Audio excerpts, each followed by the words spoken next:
حضرت امام اعظم ابو حنیفہ کی شرکت تھی، اس شادی کے اندر امام سفیان ثوری کی شرکت تھی، اس شادی کے اندر امام اعمش جو امام اعظم کے بھی استاد ہیں ان کی شرکت تھی۔ میں حیران ہوں اس شادی پر کہ کیسی شادی رہی ہوگی جس میں امام اعظم، امام اعظم کے استاد امام اعمش، حضرت امام سفیان ثوری، اتنے بڑے بڑے لوگ، اور حادثہ اس شادی میں یہ ہو گیا کہ دو بھائیوں کی شادی ایک ہی گھر میں دو بہنوں کے ساتھ ہوئی، اور جب وداعی ہوئی تو وداعی کے وقت تو دلہنیں تبدیل ہو گئی۔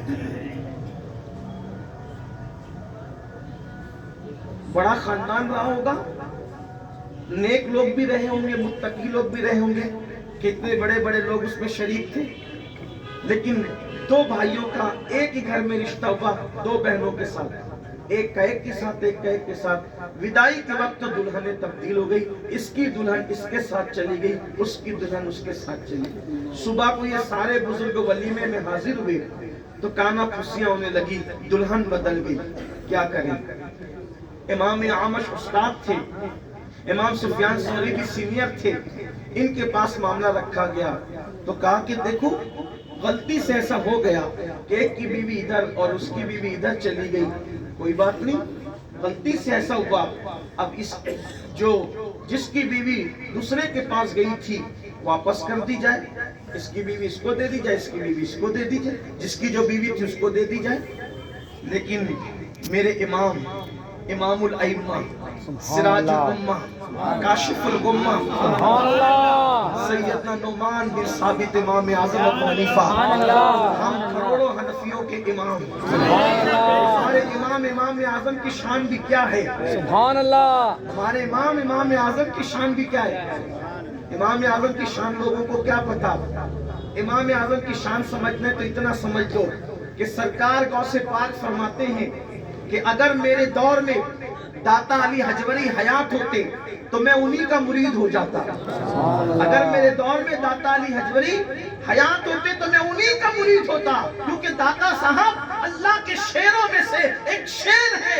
اب داتا کا اندازہ لگتا ہے کہ داتا کی شان کیا ہے، جس سے پیران پیر مرید ہونے کی تمنا کرے اسے داتا علی حجوری کہتے ہیں، اور داتا علی حجوری مقلد ہے امام اعظم ابو حنیفہ کے، جس کے مقلدوں کا یہ عالم ہے اس کے امام کی شان کا عالم ہے۔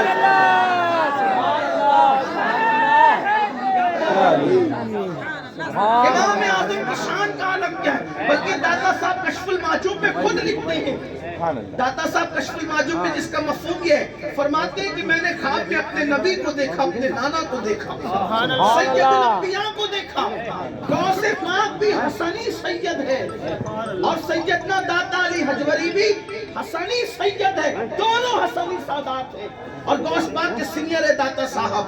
فرماتے میں نے اپنے نانا جان کو خواب میں دیکھا تو کیا دیکھا؟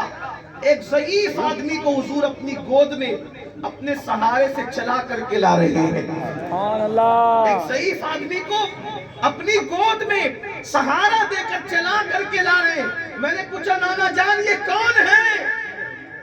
نانا جان یہ کون ہے؟ جواب کیا ملا؟ نام نہیں بتایا، فرمایا یہ تیرا امام ہے، فرمایا یہ تیرا امام ہے۔ اللہ اکبر، نام بتاتے تو بھی بڑی سعادت تھی امام اعظم ابو حنیفہ کی، لیکن جس کو داتا کا امام میرے آقا نے اپنی زبان سے کہا ہے اسی کو لوگ دنیا امام اعظم ابو حنیفہ کہتے ہیں، سیدنا امام اعظم ابو حنیفہ۔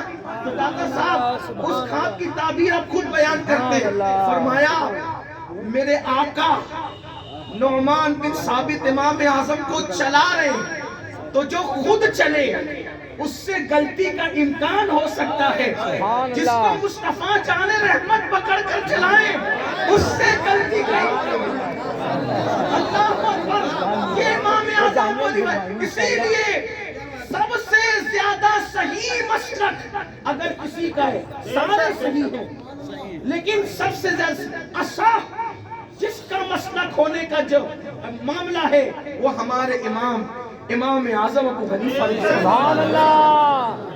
امام اعمش استاد ہیں، امام سفیان ثوری سینئر ہے، دونوں نے کہا بھائی غلطی ہو گئی، غلطی کا کیا علاج، جس کی بیوی اس کو بیچ دو. لیکن فتویٰ تو دے دیا، فتویٰ دے دیا گیا، غلط نہیں تھا فتویٰ، لیکن فتوے کے ساتھ تھوڑا یہ بھی تو خیال ہوتا کہ بیوی تو دے دی جائے گی ایک دوسرے کو.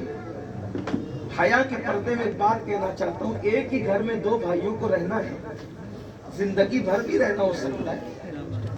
تو اب جس کے ساتھ بھائی کی بیوی زندگی ایک رات گزار چکی ہو، اب جب اللہ نہ کرے سامنا ہوگا تو حالات کیا ہوں گے؟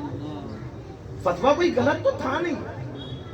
دیکھیے اصل بات یہی ہے، کتاب دیکھ کر کے فتویٰ نقل کر لینا یا پھر اساتذہ سے سنے ہوئے نکات کی روشنی میں فتویٰ لکھ لینا، یہ کمال نہیں ہے.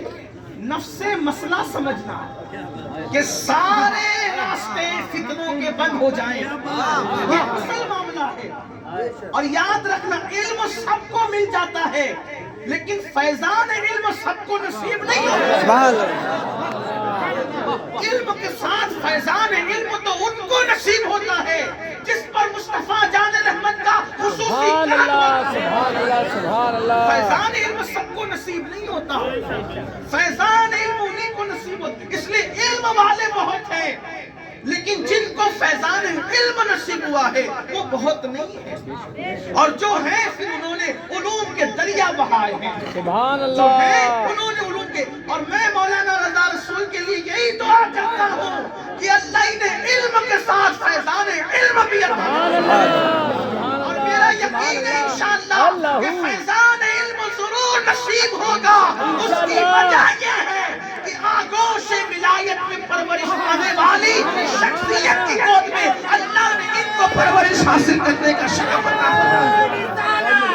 مطلب اعلیٰ حضرت فیضان اعلیٰ حضرت فیضان حضور مفتی اعظم ہند خلیفہ حضور مفتی اعظم ہند مقبول بارگاہ مدینہ خلیفہ حضور تاج الشریعہ الجامعۃ الربیہ مدینۃ الاسلام علامہ سید امین القادری صاحب قبلہ. سبحان اللہ سبحان اللہ. دونوں بزرگ سینئر تھے. امام اعظم ابو حنیفہ نے فرمایا جواب کوئی غلط نہیں ہے، صحیح ہے، لیکن زیادہ صحیح جواب یہ بتانا چاہتا ہوں کہ دونوں دولہوں کو بلاؤ اور دونوں دولہوں سے پوچھو کہ جس نے جس کے ساتھ رات گزاری ہے کیا وہ اس کو پسند ہے، اور دلہنوں سے بھی پوچھ لو کہ جس نے جس کے ساتھ رات گزاری ہے کیا انہیں وہ شوہر پسند ہے. دونوں نے کہہ دیا ہاں پسند ہے. تو فرمایا کہ جس کے ساتھ جس نے رات گزاری تھی اسی کے ساتھ اس کا نکاح کر دیا جائے، اور جس کے ساتھ نکاح کل ہوا تھا وہ طلاق دے دے. اس لیے کہ طلاق کے بعد اگر خلوت صحیحہ نہیں ہوئی ہو اور اگر طلاق دے دی جائے تو عدت کی ضرورت نہیں پیش آتی. تو یہ طلاق دونوں ایک دوسرے کی بیویوں کو طلاق دے دے، اور جس نے جس کے ساتھ رات گزاری ہے فوراً اسی کے ساتھ نکاح کر دیا جائے، تاکہ جب ملاقات ہو یہ شرمندگی سے بھی بچ جائے اور سکون و چین کے ساتھ اپنا اور یہ ہے فیضان سبحان اللہ. علم کی ضرورت اسی لیے ہے کہ چھوٹے سے چھوٹے مسائل علم نہ ہونے کی وجہ سے بہت بڑے ہو جاتے ہیں، اور اگر علم ہو تو بڑے بڑے مسائل بھی بہت چھوٹے ہو جاتے ہیں. بات اگر علم کی آئی ہے تو مجھے ایک بات اور یاد آتی ہے، امام اعمشی کی مجھے یاد آ گئی. یہ بوڑھے ہو گئے تھے اور بڑھاپے کی وجہ سے کچھ دماغ چڑچڑا ہو گیا تھا. اب دماغ چڑچڑا ہونے کی وجہ سے بیوی کے ساتھ روزانہ انبن سی ہو جاتی تھی. ایک بات آپ سے کہنا چاہتا ہوں، جب کبھی یہ تذکرہ آتا ہے نا کہ کسی کی بیوی کے ساتھ جھگڑا اس کا ہو گیا تو میں اس کو کبھی عیب نہیں سمجھتا. اور اگر کوئی مجھ سے کہنا کہ سید صاحب میری بیوی سے میرا جھگڑا نہیں ہوتا تو وہ کتنا بھی بڑا نیک اور متقی اور ثقہ ہو، مجھے اس کی بات ماننے میں کچھ تردد ہوتا ہے. اس لیے کہ جب رسول اللہ کے گھر کے اندر میرے آقا فرماتے ہیں کہ عائشہ مجھ سے ناراض ہو کر بیٹھ جاتی تھی اور میں اس کو منانے کے لیے خود جایا کرتا.